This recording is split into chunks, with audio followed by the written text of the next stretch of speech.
O'zim yo'tiraman. Like bosishni va obuna bo'lishni, qo'ng'iroqchani ham bosib qo'yishni unutmanglar.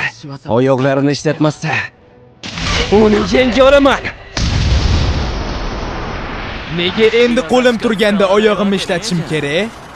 Turli musobaqalar g'olibi bo'lgan taekvondochi va Max Promotionda sobiq MMA chempioni bo'lgan professional jangchi. Demak, jangga boshladik. Ajablanarli jang ustasi Tae Hun Sung. Bu nima bo'ldi? Hamma joy oqarib ketdimi? Bu kunni intiqlik bilan kutdim. Boring, shumidi? Mushti bilan urdimi? Hoy, xo'binglar, rejang shumidi? Nimadir qil. Bir oy ichida biror narsani o'rganmadingmi, chort? Atrofni sirpanchiq qilib uni teba oladigan qisam yuta olaman deb o'yladingmi? Butun